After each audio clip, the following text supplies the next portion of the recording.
Salut l'équipe, c'est Masco, j'espère que vous allez bien. Aujourd'hui on se retrouve pour une nouvelle vidéo complètement folle où je vais vous emmener avec moi passer le CAP mécanique moto. Avant ça, je vais bien sûr vous expliquer toutes les étapes que j'ai dû franchir. Je vous dis franchir parce que vraiment c'était une grosse galère.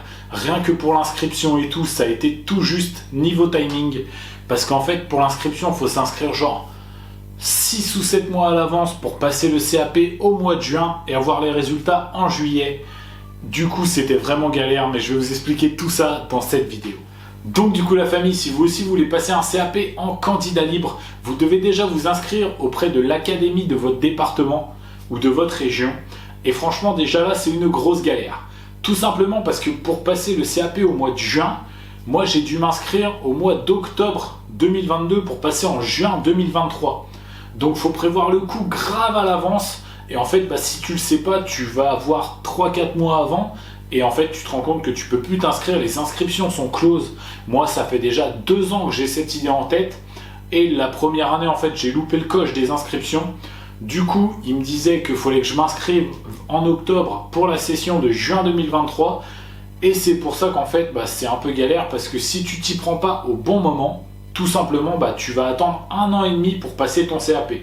Et moi, c'est ce que ça m'a fait. Donc franchement, c'était déjà une belle galère.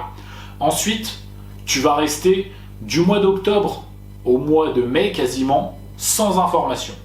On va rien te dire, on va pas te contacter. Ensuite, tu vas recevoir un mail avec une convocation pour les épreuves. Et donc, niveau des épreuves, moi, j'ai eu que 3 épreuves à passer. Parce que j'ai déjà un CAP et tous ceux qui ont déjà un CAP ou un bac pro ou un bac classique n'auront que 3 épreuves à passer. Et encore, on peut en avoir que 2, mais en fait, moi j'ai pris l'anglais facultatif.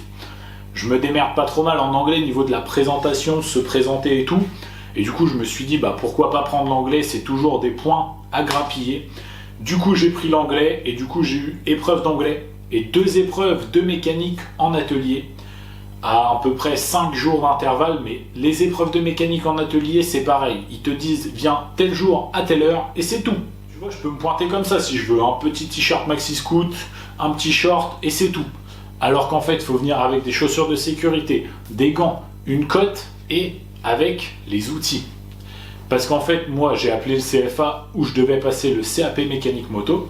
Je dis oui, bonjour, j'appelle parce que je vais passer le CAP mécanique moto, candidat libre, est-ce qu'il faut prendre ces outils? Normal, tu vois, parce que je me dis peut-être qu'ils fournissent pas aux gens qui sont pas de l'école ou un délire comme ça. Du coup, la personne me dit, écoutez, je vais me renseigner. J'attends peut-être 5 minutes. Elle me dit, ouais, il faut prendre les outils et tout. Du coup, il faut aussi prévoir sa caisse à outils en plus de la tenue complète pour vraiment être dans des conditions de mécano en fait. Tu vas pas arriver à faire de la mécanique avec ton short de plage et puis tes petites tongs. Normal. Du coup, là, on est quelques jours avant le début de la première épreuve. Donc, je commence par l'anglais. Et ensuite, j'ai les 2 épreuves de mécanique moto, les 2 épreuves pratiques et technologiques. Et du coup, je vous ferai un petit débrief une fois que les 2 épreuves seront passées pour vous dire comment ça s'est passé et qu'est-ce que j'ai eu à faire pendant ces 3 épreuves. Du coup, voilà l'équipe, on se retrouve quelques jours après avoir terminé la 2e épreuve de pratique. Et franchement, pour ma part, je pense que ça s'est super bien passé. Mais je vais vous expliquer du coup toutes les épreuves, l'épreuve d'anglais et les 2 épreuves de mécanique moto. Du coup, pour l'épreuve d'anglais, c'était une épreuve de 12 minutes. Ouais, là, clairement, c'est bidon. Tu arrives, la personne te dit, tu dois me présenter quelque chose pendant 3 minutes. Donc moi, j'ai choisi de me présenter. Donc, hello, my name is Geoffrey, I live in 3, etc., etc. Ensuite, la personne va te poser pendant 3 minutes des questions par rapport à ce que tu as dit. Genre, si tu as dit que tu aimais la moto, elle va te dire c'est quoi tes motos préférées, etc., etc. Ensuite, pendant 3 minutes, tu as un texte à lire en anglais. Et les 3 dernières minutes, c'est des questions sur ce texte que tu as lu en anglais. Sauf que c'est des questions posées en français, tu réponds en français. Donc franchement, ça, j'ai grave géré, c'était vraiment très très simple. Et du coup maintenant on va passer au vif du sujet, la partie CAP mécanique moto, la partie moto. Donc déjà, faut savoir que quand je suis arrivé, donc c'était un mercredi, je suis arrivé le mercredi, donc j'avais ma caisse à outils et tout dans le partenaire, et en fait il fallait pas la caisse à outils. Du coup, bah, je me suis trimballé ma caisse à outils pour rien. Les outils étaient fournis, juste on avait besoin donc des vêtements de travail comme je vous ai expliqué, donc la cotte, les chaussures de sécurité et puis des gants. Même s'il y avait encore des gants qui étaient fournis pour aller avec les outils, donc vraiment juste une cotte et une paire de chaussures de sécu et ça passe. Donc je pensais qu'il y avait vraiment une épreuve pratique et vraiment une épreuve techno en classe, tu sais, sur table, sans moto devant toi. Et en fait non, les deux épreuves se font dans l'atelier avec des motos, avec des infos à prendre sur les motos. Donc en premier, je suis tombé sur un SV qui avait un problème d'huile. Donc quand on le démarrait, il y avait le voyant d'huile. Du coup, prise de pression d'huile par rapport à la prise de pression d'huile, à la prise prévue par le constructeur pour prendre la pression d'huile. Et là, bah, c'était un peu Bagdad parce que en fait, le manomètre de pression d'huile, il y avait plusieurs embouts dans la mallette, sauf que le bon embout, il n'y était pas.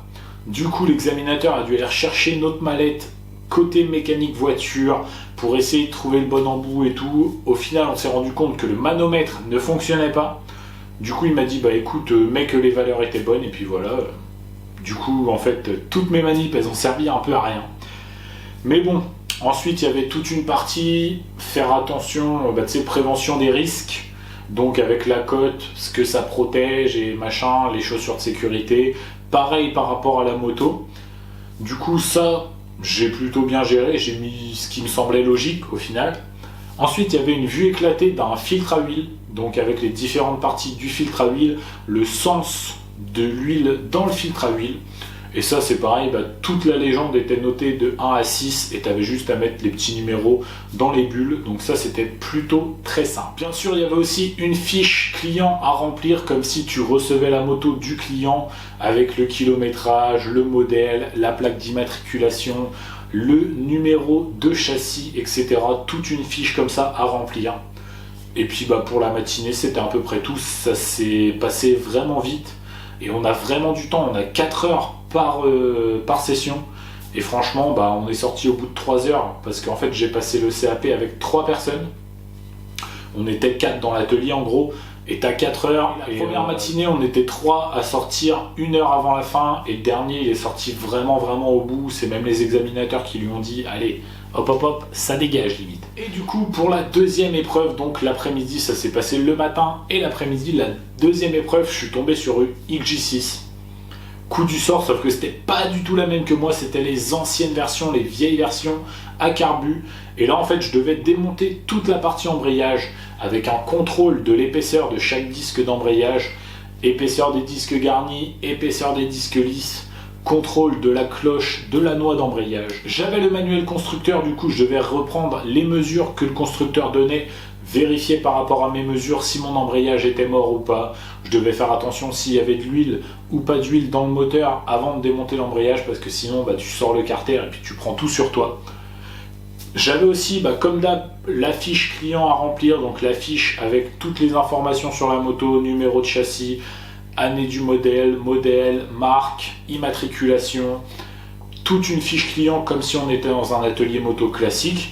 Il y avait encore la partie prévention des risques, donc qu'est-ce qui protège telle chose, telle partie du corps et tout.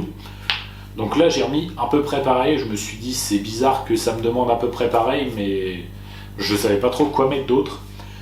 Et puis bah je crois que c'était tout. Et encore une fois là on est sortis tous avant. Petit aparté, j'ai croisé 2 abonnés en fait. J'ai passé le CAP avec 3 personnes, on était 4 à l'atelier comme je vous ai expliqué. Sur ces 3 personnes, 2 étaient abonnés et il y en a un, c'est celui à qui j'avais acheté le Drift Track. Donc je me suis dit putain c'est ouf, comment le monde est petit. Et du coup bah voilà, j'ai passé en fait une bonne journée mécanique avec 2 abonnés pendant que j'ai passé le CAP moto et ça c'était cool. Pour ma part, je pense que ça s'est plutôt bien passé, je pense que j'ai géré, il y a eu pas mal aussi de compte rendu oral à faire sur les interventions qu'on faisait sur les motos. Et là, comme j'avais plutôt les bons termes et tout, ça allait. Même si, en fait, il y avait un vieux, clairement un vieux, qui faisait passer les examens et il cherchait un peu à piéger les gens, j'ai l'impression, et il me posait des questions à la con. Et là, j'étais un peu... je vois pas du tout de quoi tu parles, mais franchement, ça s'est super bien passé. Pour vous dire à quel point il était chiant le vieux, à un moment donné je lui dis ouais mais moi je fais plus de 2 temps et tout, donc tout ce qui est pompe à huile, l'intérieur de la pompe à huile et tout, j'avais pas révisé. Du coup je voyais à peu près comment ça se passait, mais pas trop. Et là il me sort, ah bah nickel, parce que nous on est plus dans le 2 temps aussi et tout, mais d'ailleurs combien de temps a un moteur 2 temps? Bah je lui dis bah 2 temps. Et là il me sort, non mec, il y a 7 temps. Là je lui dis, ok ouais, bah si tu veux, hein, c'est 7 temps, vas-y ça marche, ouais. J'avais envie de lui dire, mais du coup dans les moteurs 4 temps, il y en a combien? Il y en a 14 frérot. Enfin bon voilà, pour l'instant j'attends les résultats. Franchement c'est long, parce que bah je me dis, voilà, je me suis mouillé, j'ai fait cette vidéo et tout, et je compte vous la sortir que je l'ai ou non. Donc franchement c'est long, mais j'ai hâte d'avoir les résultats, et j'ai hâte aussi de fêter ça avec vous si j'ai le CAP mécanique moto. Je n'avais pas précisé au moment où j'ai parlé de l'inscription, mais pour l'inscription, je me suis inscrit sur le site Cyclade. C'est le portail Cyclade, le portail du gouvernement qui est prévu pour s'inscrire à des diplômes en candidat libre, que ce soit CAP ou même plein d'autres diplômes, plein d'autres concours, genre pour être maîtresse des écoles, etc. Et du coup, bah, moi je me suis inscrit sur ce site-là, donc si vous cherchez le nom du site, il y aura un lien dans la description. Comme ça, ça évite de vous faire galérer si vous aussi vous voulez passer des diplômes en candidat libre. Moi, je vais vous laisser là pour cette partie, je vais patienter, prendre mon mal en patience, et on se retrouve le jour des résultats pour savoir si oui ou non, je peux dire que je suis officiellement mécanicien moto. Du coup, voilà l'équipe, on se retrouve environ 1 mois après le jour où j'ai passé le CAP. L'attente fut très longue, mais c'est aujourd'hui enfin le grand jour. Là, normalement, les résultats sont publiés, du coup, on va aller voir tous ensemble si j'ai réussi ou pas le CAP mécanique moto. Comme vous pouvez le voir, l'angle il est pas ouf. J'ai posé la caméra comme ça, vite fait, pour vivre ce moment avec vous. Donc,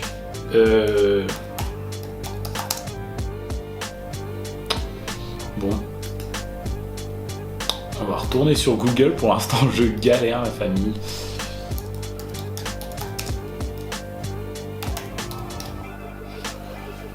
Maintenant, il faut que je trouve ma spécificité. Conducteur d'installation, marchandises, conducteur de route, couvreur, crémier fromager. C'est pas ça.